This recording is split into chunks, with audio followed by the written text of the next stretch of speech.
Oh, I'm just messing with you. um, Today in high school, the number is 8. And I got the inspiration from the Constitution, the U.S. Constitution, which states that in the Bill of Rights, the Eighth Amendment to the Constitution is no cruel or unusual punishment. It was inspired from an English Bill of Rights, 17th century. Anyway, it doesn't matter. But I want you to think about the evolution of like what we consider cruel and unusual. Middle Ages, gallows pole, torture devices, things like that. By the 1950s, a Supreme Court judge by the name of Warren said the Eighth Amendment should be used to define an evolving standard of decency. That, we went from the Middle Ages to say, okay, if we're going to handle the death penalty as far as something that's cruel and unusual, we're going to come up with different devices for that. So they tried to come up with new less cruel and unusual ways to torture people. And by the time the Constitution was written, there was a fear from some of the founding fathers that said, what's going to happen if essentially Congress has too much power, that they will exert cruel and unusual punishments as a means to keep people down.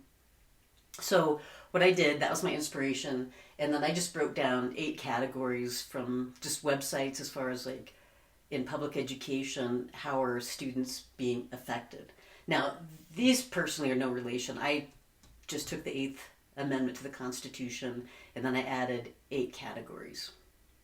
Okay, so first I think I'll just go through these quickly. It's attached to my lesson plans, but physically, you're sitting in a desk from pretty much ages 5 to 18. Your physical prime. And for the majority of that, you're sitting. And I don't think that that's good for the physical body. Emotionally, once again, from the ages 5 to 18, the majority of people in the United States go to public education. Somebody's going to argue that there's, we have private schools, religious schools, absolutely. But the majority of citizens are required to go to school,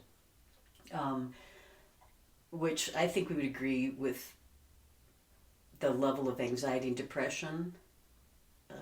Emotionally, I think that it's pretty unusual to have this kind of system. Now, it's weird to bring this up because it's so, it's hard for me to talk about with people, I think because it's hidden in plain sight.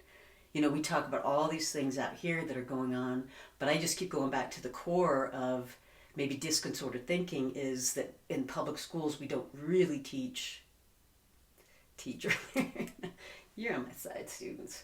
Economically, I think about how you're economically tied to school. Yes, from early age, science classes, AP classes. I wonder how much it really economically costs to go to public education. And then on top of that, I would say there's almost a coercion to go to college, which puts a lot of people into financial debt.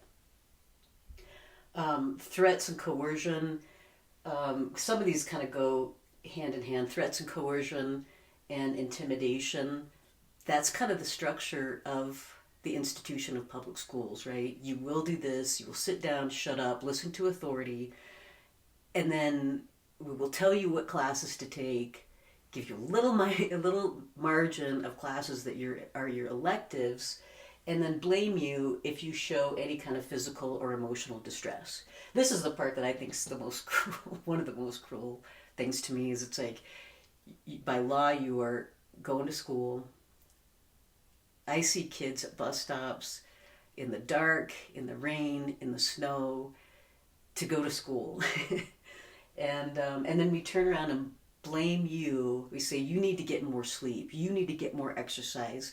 You need to have more hobbies and have more fun, when you have a system that's legally against you and control. And I think students would understand this better than anybody, that the powerlessness.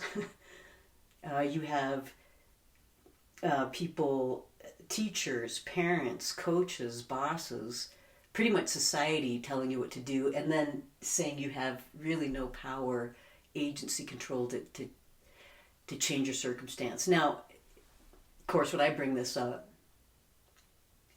the response I get is, well, they picked it. They chose to do this. They chose to stay up late. I'm here to say in high school, I think that that's really unfair. So, number 8, no cruel, unusual punishment. And except for my lesson plan attached. I think that's today's lesson. So, thanks. Ciao for now.